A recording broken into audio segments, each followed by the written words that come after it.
So, good day mga boss, madam. Yan, i-release na natin yung buyer from... nakalimutan ko lang, ilalagay ko na lang dito kung saan. At check natin mga boss, madam. Tara din. So, DA17V 4x2 Triptonic. Yan, simple setup lang.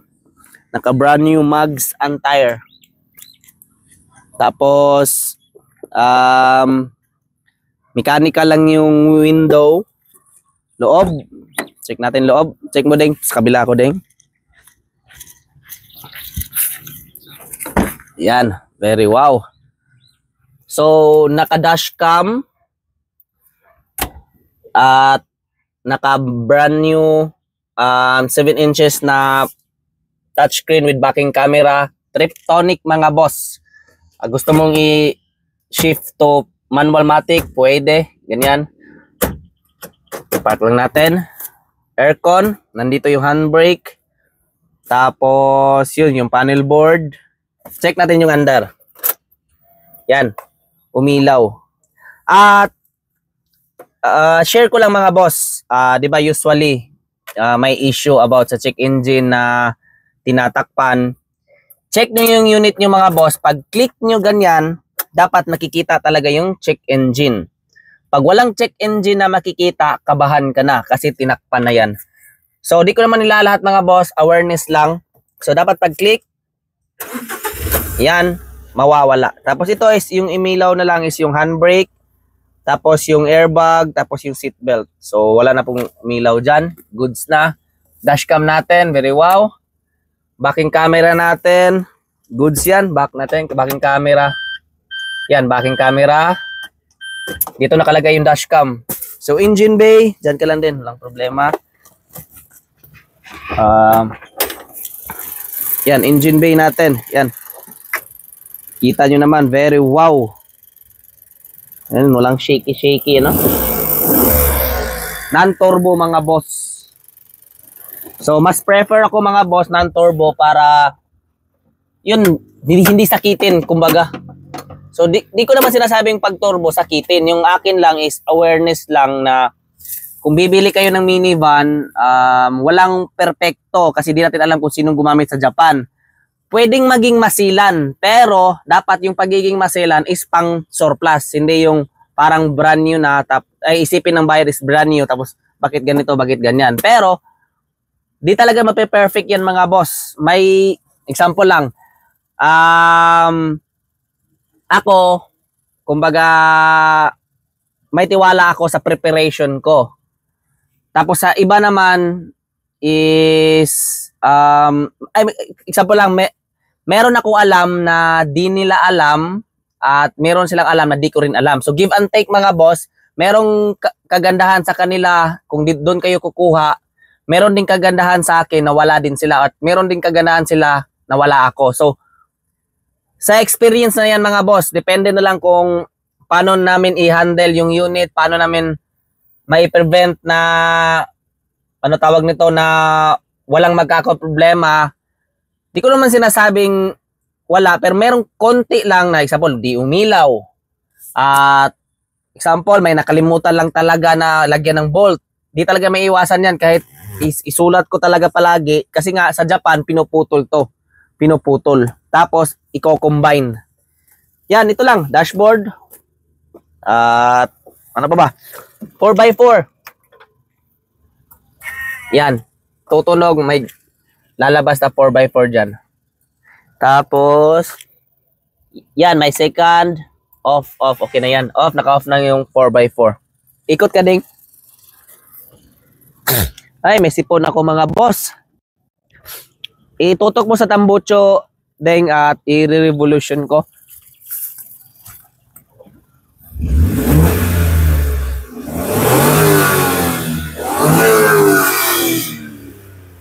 Yan, very wow. So, usually pag malamig yung panahon, meron kayong makikitang usok dyan. Pero yun yung hamog. Kumbaga, ang amoy na is parang perfume. At kung magtubig man mga boss, yun yung kagandahan talaga sa engine pag magtutubig umaga. Ito is yung mga sensor sa Japan na yan. Yan, Mazda. At explain ko lang din mga boss. At baka magtaka kayo, may Nissan, may Mazda, Suzuki. Suzuki po lahat ang naggawa. Example, si Suzuki, pinasan niya kang Nissan. Si Nissan lang yung bumuo. So, magiging credits niya, Nissan yung ilologo or si Mazda yung ilologo. DA17V, DA means Suzuki. And DR means Nissan. DG17V meaning Mazda. So, yun mga boss. Ikot tayo ding. Yun naman, yung likod. Check natin yung likod. Yan, straight seat. Diyan ka lang ding. Itutur mo lang. Open ko lang dito para may ilaw. Yan. So, dun ka sa kabila ding. Simple lang naman, straight seat. Actually, mga boss, meron pa tong headrest. Nag-request si bossing.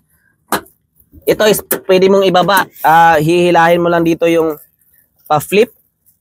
Ipi-flip mo dito. Yan, flip na. Tapos, yan, may hihilahin ka dito. At, yan, magiging ganyan na. Mapi-flip na, tapos lalagyan pa dito. Pwede na mong mahigaan na. Tapos, ganyan. Pwede din mo ding lagyan ng mga ano-anong gusto mo. Yan. Pwede din gawin mong ito. Ibaba mo. Ganyan. Kung gusto mong merong may papatong pa dito sa ilalim na di mo gaayaw tawag nun, sagi, kumbaga. Yan. Tapos yung DA17 na to is merong naka-abang sa taas kung ano yung gusto mong ilagay. Then dito yung oxygen sensor order ko para sa camper ko. Buyer from Barongis, Libungan, Cotabato, North Cotabato pala mga boss. Si bossing. Sis, ano pala? Tapos talaga mga boss, dito maiiwasan pag ganito. Di ako nagkukulay ng ganito mga boss. Kasi kung kukulayan namin yan, matatanggal pa rin yan. Example, pinakulayan dito, isang taon, matatanggal na yan kasi rubberized to. Parang rubberized. So ano pa ba? Yung sa hood, sa harap. Okay na, dito. I-flip natin din. Yan. Yung engine. Yan. Very wow. Yan. Evolution natin. Tapos, dito doon ka sa harap din. Yan, simple setup lang. Very wow. So, walang 100% mga boss, madam. Axlos lang ginawa ko yung best ko. Kasi nga, ako lang po isa yung gumagawa. Ako yung nag-prepare. Actually, magdi-deliver pa sa Bohol, Leyte, Siquijor. Next week ata, magdi-deliver ako sa Leyte. Sabi ni bossing, i-deliver ko daw. Tapos, may maiiwan pa ako na trabaho sa bahay. So, yun lang mga boss. Usap-usap lang tayo. Kung sakali man, merong concern yung unit, tawag, chat, kung ano man ang concern. So, aayusin natin yan. So far, so good. Sa surplus natin na unit is na test drive natin, wala pong nagka-problema. Ang pinaka-main lang talaga mga boss is about sa overheating.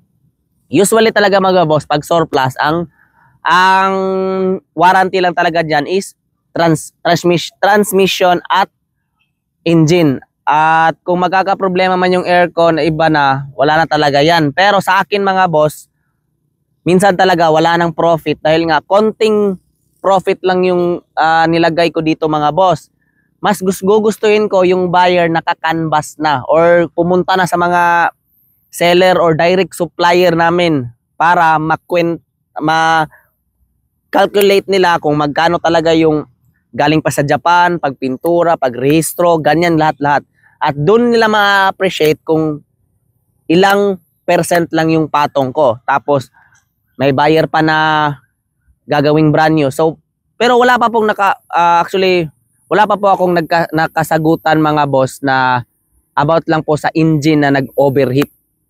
Tapos meron lang time mga boss, bago lang, share ko lang, sana makita din to ni bossing kasi blinlock niya ako mga boss. Doon siya naniniwala sa mekaniko niya. May video po ako mga boss na yung unit niya is napalitan ng pressure plate.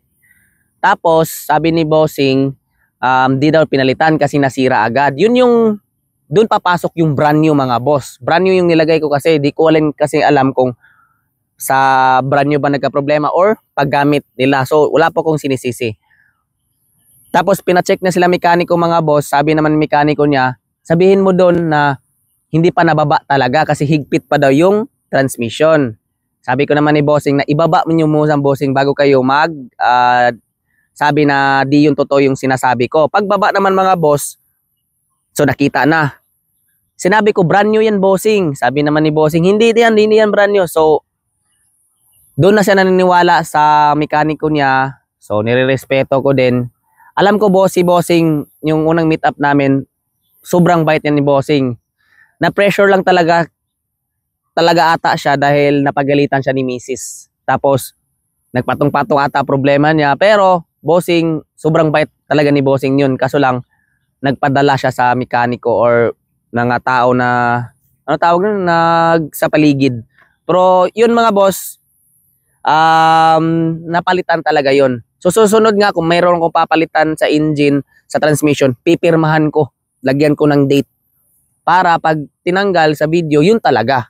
Kasi sabi ni bossing, di yan akin na unit, iba yung plate number. Yung time na yun mga boss, nilagyan ko lang ng ibang plate number para ma-test drive kasi di pa dumating yung sa kanya. So peace bossing, at sana makita mo to. Tapos sabi ko nga sa iyo, dalhin mo yung brand, yung sa akin na pinalitan sa shop. Ipa-confirm mo kung brand new ba or hindi. So peace bossing. So yun lang mga boss. Sa gusto mag-order, just pay my Facebook account, Ervin Lopez Plete. Ang nasabi palagi ng no bulok, no usok, no leak, Class A unit mga boss madam. Peace, peace ding.